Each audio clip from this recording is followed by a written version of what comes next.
Hi, Reagan. How are you? I'm good. I'm sprinting all over it right now.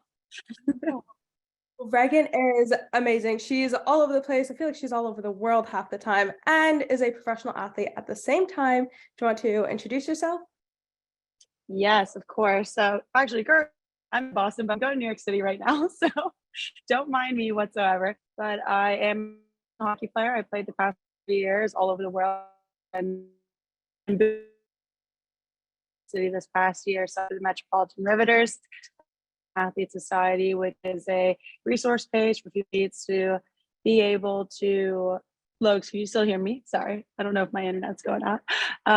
Be able to get resources about the mental side of the game, nutrition, recruiting, everything along those lines, stuff that I didn't have as a kid. And then I'm also a mental health advocate. So I speak very openly about everything that I've dealt with as an athlete and as a human being. So that's a little bit about me. And how did you get your start into being a creator, an athlete creator, actually?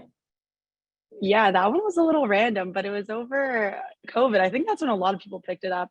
And I was in San Diego and I just had some theories about how to grow a brand. And so I wanted to test them out. And then I became a pro athlete, took everyone to Budapest with me, took everyone around the world over the past 4 years. So like that's basically how I got started. It was just a random coincidence.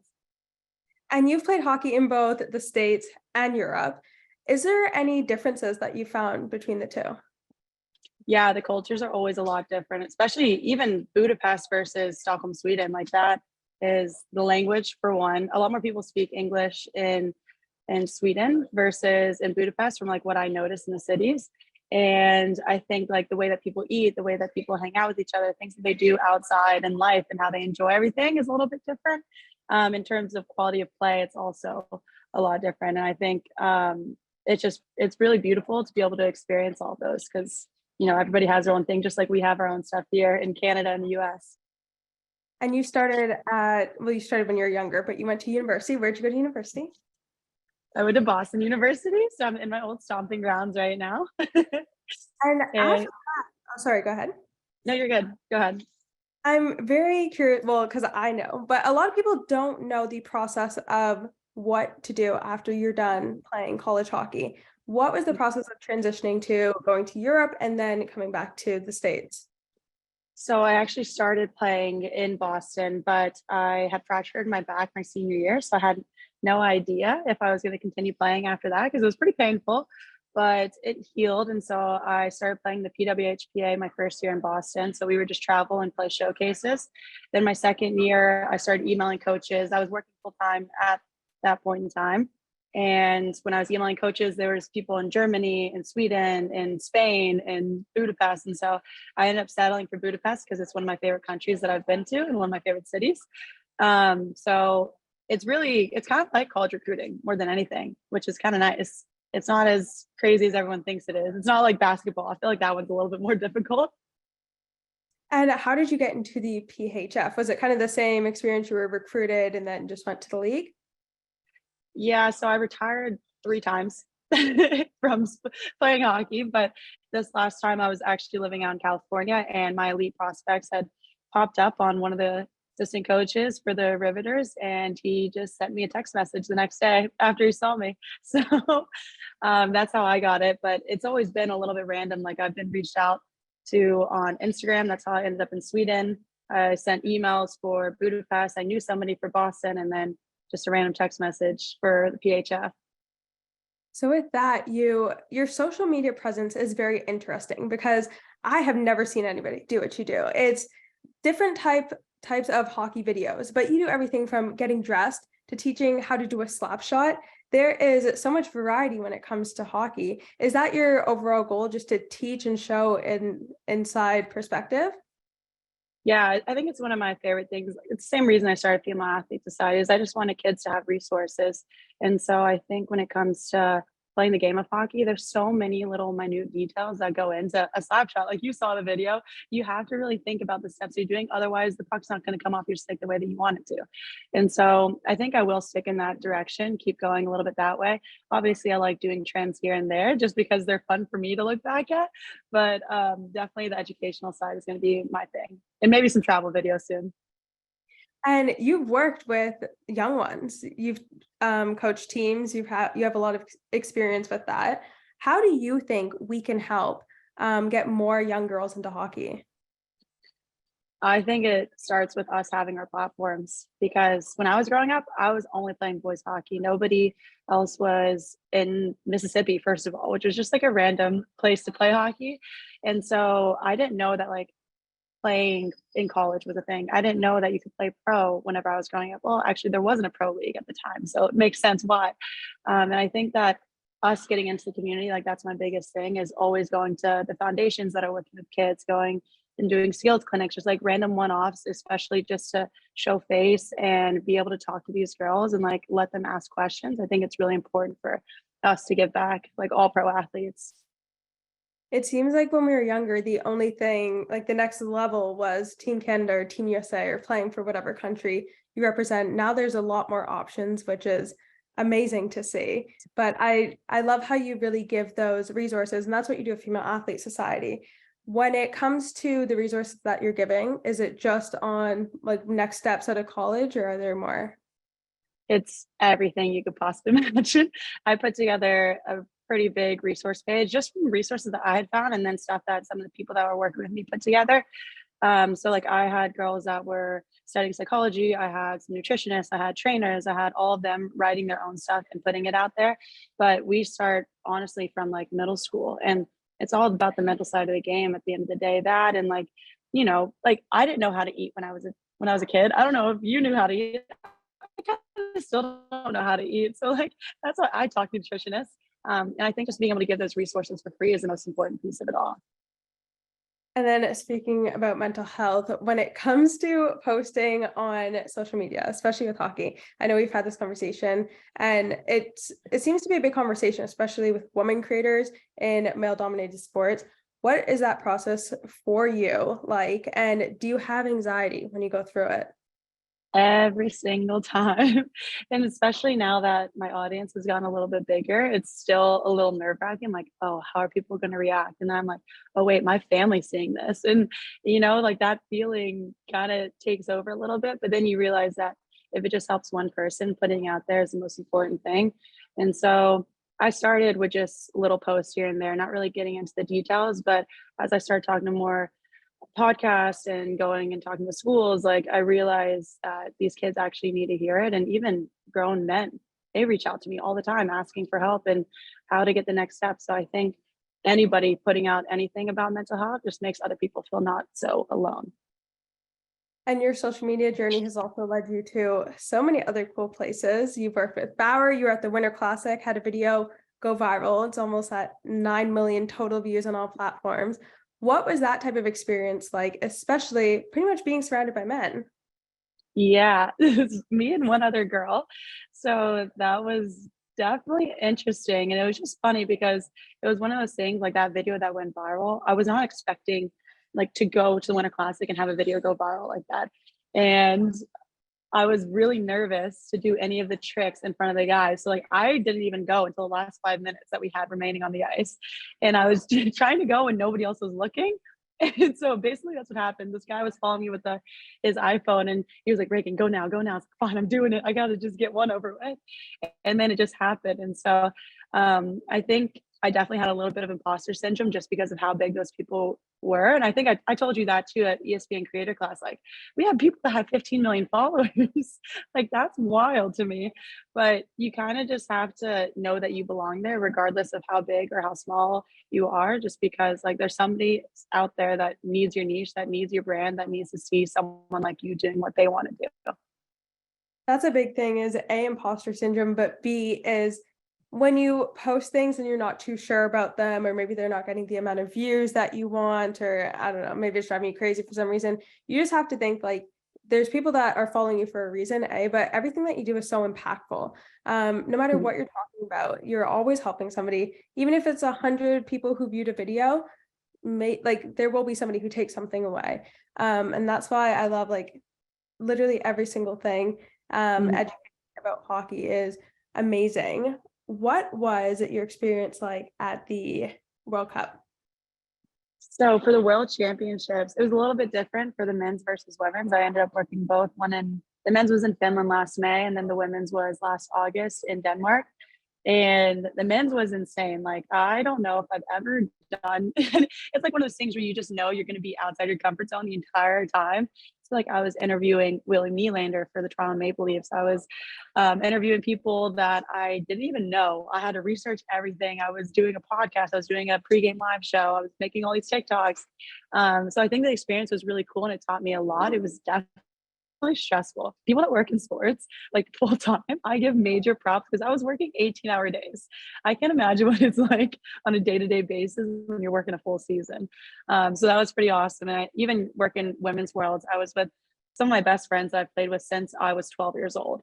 And to see them either win medals or live out their dreams playing for their country, I think it was one of the most rewarding things. And being able to spread like women's hockey to the entire world, that was one of my favorite pieces, just because I know how important it is that everyone can get a chance to see us. And what does the future like look like for you? Like, what do you have any plans? That's what everyone's been asking me recently. I actually just retired, so things are looking up. No, I'm just kidding. I love hockey so much, and I know it's always going to be in my life. And I decided literally last week that I was going to retire, and so now I'm looking more to the creative side of things. So definitely going to get more into content creation. I want to start interviewing more people around the world, around the country, whatever the case may be. A lot of like powerful women, like that's I want to give them a platform to be able to share their stories. And so that's something I'm looking forward to. And then obviously right now I'm covering the Stanley Cup playoffs. So I got a lot going on, but like not that much at the same time. I'm definitely going to go travel too. What are you doing with the Stanley Cup playoffs? Right now I'm working with Bleacher Report. So I'm just making videos recapping each week. And then I'm also going to one of the New Jersey Devils games and I'll be covering just like a day in the life, like what it looks like to go to the games. And then I got like a few more things up my sleeves that they're still in the works. So I'll let you know about those later. Love to see it. Hate to see the New Jersey Devils because I'm a Rangers fan, but unless It's tough. It's okay. The Penguins didn't make it, so I have to root for somebody. And and Boston's out the day I got here. yikes. That And one you're was tough. huge advocate for mental health. Do you want to talk about a little bit about that journey? Yeah, definitely. So I started basically mental health has been a part of my life since before I was even born. So like it's always been in my family's like blood. And so when I was 14, I actually got pretty depressed where I experienced suicidal ideation and I wasn't so sure that I was going to make it to see sophomore year. And when that happened, I kind of had a little awakening. And actually, I had a friend that called me and it's changed like the whole course of my life. And what I realized from that was that like all we need is one person just to see us and see what we're going through and it can change everything. And so that's kind of where my journey started. I've had definitely other spurts throughout my life, but I realized that there's like a lot of athletes that aren't currently talking about mental health and nobody was talking about it when I was 14. So like I was really alone when I was going through that. And so that's why I'm such an advocate now for it because I realized like how many student athletes are struggling in middle school, high school, college, and even in the pros, and especially on the men's side. There's so many that don't talk about what they're going through. And so that's kind of why I'm an advocate now. And I hope to do more in the future and maybe even have my own foundation. And as an athlete, looking at other athletes, whether they're male or female, what is something do you think that is needed and that we can do better to help support their mental health? I think support groups and resources. I think finding the resources is probably the hardest thing you could even do, especially finding a therapist that's right for you. I think a lot of people think, oh, okay, I have a therapist now, but it's never going to be a one size fits all. Like one therapist that works for someone won't work for others. And so I think kind of destigmatizing the steps that it takes to get there, like you have to know going in that it might be a process and that you're willing to do it. But yeah, the resources at the end of the day and then having people you can lean on, that's super important. I think especially at the younger age levels, like even in college, I remember I didn't really have any resources that I could remember. Did you? No, I had transferred to BU and I went to the student health resources and they said to me, yeah, we might be able to get you in like a couple weeks, but we can only have you for like 2 months. I was like, 2 months? I feel like I need to go for like the next 5 years of my life. What do you mean? So yeah, it's really hard to get resources, especially when you go to like really big schools. So And what was your experience like playing in the PHF? You lived in New York, which was really exciting, played for Metropolitan, played in a mall. Your home rink was a mall, which is so cool. Can you talk a little bit more about that and just the whole experience, especially as a first timer in the league? yeah, I think it was honestly it went a lot smoother than I thought it was gonna go. Because I said I was retired before going into that season. So I was playing catch up for like the first month, just trying to get back into shape. But I think my teammates made it really easy. We were training. We had probably one of the most professional organizations. And so that's why I'm really grateful that I went there. The coaches were super understanding about mental health. They were understanding about injuries. Like they did not want you to push yourself past like what your body could actually handle. And so I think that and like just one of the best things is like the culture on our team. We had one of my favorite cultures that I've ever had, and some of the greatest people that I've met playing hockey. And I think that was super special, especially for one of my last years. And maybe it's not the fully last year, but it's probably the last year. So yeah, I'd say just traveling around the country with them too was that was awesome. Getting to see the world playing hockey, like what more could you ask for? And getting paid to do it. And being able to integrate social media with that, like taking your phone on the ice or having it in the locker room, is that easy, or did you have to kind of go out by yourself at times when nobody else was there and make your own content? It was a little bit of both. I was always trying to convince my teammates to be in my videos. They did not always want to do it. So that piece was a little on the tougher side. But like obviously my training videos, I just have a tripod that I bring out with me and then I just do voiceovers. So it makes it a little bit easier. And then I had one teammate that always wanted to do dances with me. So it was like you kind of just broke it up over time. And I think everyone they knew after probably the first 2 weeks that I was gonna be recording all the time. So like you couldn't say anything bad because it was coming. But yeah, everyone was pretty good. They were all good sports. And with your social media presence, what is your favorite memory that you've gotten from that, or experience that you've gotten from that? Favorite experience? Ooh, that's actually a really good question. I would say probably Men's Worlds. That was one of my favorites. Like that was probably my first big break with working with companies. And so I think everything that I learned there gave me a lot more confidence moving forward. So like I felt comfortable posting things that I probably wouldn't have posted before doing that. And then getting the numbers that we wanted, like growing a page over 80,000, 100,000 followers in like 3 weeks is pretty impressive. So like I felt good about myself. So probably one of my favorite memories and just the people that I met there were awesome. And did you have any prior experience? Did you go to school for this? Not really. I mean, you do traditional marketing in most schools, but everything that I've learned with social media has just been trial and error, which has been fun, but That's like, hard. yeah, social media has been such a learning experience, and you learn so many different things and so many different like avenues of media even. And one Mhm. of them is hosting and reporting, which you're getting more into with Bauer. Is that correct? Yeah, I've been doing a little bit with them. That's actually kind of what I'm doing right now with Bleacher Report, and it's fun. Like I get to just watch hockey, and they pay me to do it. Like I can't complain whatsoever. That's so exciting. And as fans or just people who want to get more into women's hockey, what do you think that we can do? Get into women's hockey, you got to go to a game in person. Everybody always says like the experience is better than the boys, is what I will say.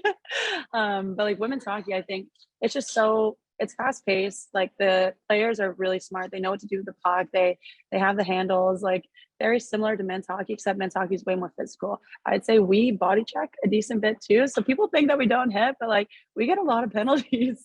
Um, so I think just like getting out to the games and even just following the players online, like we do a lot of cool stuff outside. Like there was a nurse on my team. She was a night nurse. We had some trainers. We had some engineers. We have teachers. Like it's pretty cool to see us having these double lives, but also being able to play the sport that we love. That's another question that I actually had is living the double life is a big thing. And it was in women's soccer as well, but certainly hockey. Like there's a hockey player, she has a whole PhD, she's a doctor, and then she just Mhm. almost plays hockey on the side. And I think the big reason is because of salary, Mhm. and it's not enough to be a full-time job. what do you think A can be done better, and B, in the future, do you see this becoming a full-time job? Like, are we able to get it there? I think that's what they were trying to do this year with the 1.5 million, the salary cap. Last year was 750, so obviously doubled. It's still a little bit difficult when you're trying to get 22 players to have what one rookie NHLer has as like their one contract. So I think it's going to take a little bit more time than they think, but they are trying to push for that this year, where hockey is just your full-time job. But I also think too that like women have always been overachievers in every aspect, and so like we don't want to just do one thing. Like that's not fun for us. Um, but I think moving forward, just having those resources there, even if it's just like a small coaching job on the side, or like being able to volunteer, or like being able to boost your brand off of the team's brand and like get deals that way, I think that's really important. Do you find that there's disparity between the men's deals and the women's deals? Definitely. I know there's some NHLers that for a 3 hour shoot, they'll get $25,000, which is one salary for the entire season for some of these players. So I would 100% say it's a lot different, but obviously it comes with like they have their social media, they have like their brand built out, they have people, like tons of people working underneath them. And so I think it's going to still take probably 10, 15 years unless like we all start building our brands up, because that's what's in reality going to push us forward. It's like, look at basketball players, like the WNBA, prime example of what we should all be doing. Just like having those personalities, being able to be stylish, like showing everyone behind the scenes. It's really important. I think especially from a team's social side of things, getting the fit checks, doing a runway, having the fun behind the scenes moments, I think that's really important to be able to just showcase, as well as the accessibility, Mhm. having it out in the open for everybody to be able to consume. Because as we've been saying all day, when you put women's sports in the right places, people are going to watch them, people are going to consume them because they want them Oh there. my gosh, the numbers are skyrocketing. Yeah, they're It's looking insane. so good, especially even in hockey. Like we had the World Championship here Mhm. and all sold out every single game. Like even the games that Canada wasn't playing, there were so many people there, and it's Mhm. because the demand is there. It is there. And it's also like one of my big disappointments from Women's Worlds last year in August was the fact that like they put the women in the middle of Denmark. You know how hard it is to get to Denmark? You had to fly to Copenhagen and then take a 3, 4 hour car ride up to this little arena in this small town that probably didn't even have enough hotel rooms to host people if they want to put everyone in the ring. Like when you put it into these big markets, like obviously Canada and the US are going to be super big. And if you market it right, like the people are going to come. They just have to know that it's happening. Was the market the same in Europe when it came to attendance and fans at your games? No, not the same at all. Well, depending on where you are. Like if you compare like where they were in Denmark to there was in Finland in 2019, Team Finland went actually to the championship and lost in overtime. I don't know if you remember this whatsoever, but it was like a sold out. I think probably 8,000, 9,000 people were in the building. Like it was incredible. And same thing for in Sweden too for the championship games. Luleå and Brynäs and all those teams, they have the entire fan bases of like all those cities show up. So it's like it's really impressive. You just they, like I said before, like you have to know that it's there. I love that. And being on this whole journey from athlete to content creator to now traveling the world, what is something you would tell your younger self? Don't sweat the small stuff. There's so many things that I was stressing about, whether it was like the recruiting side, whether it was like, am I training enough? Am I with the right people? Am I going to the right team? Just trust your intuition and don't sweat it. It's all going to work out just as it should. And I think when you have just like a positive mindset throughout everything, even the bad stuff can be turned into an opportunity or a lesson. So don't sweat it. It's going to be all right. Literally every single part of life is a learning point. And I think that Mhm. I've come to learn that. And it's really crazy. But do you want to plug your socials? Where can people find you? Oh yeah. So on Instagram, I'm at rea.russ. I'm also at Female Athlete Society on Instagram. And then on TikTok, just at Reagan Russ. And if you need to email me, talk to me about anything, Reagan at reaganruss.com.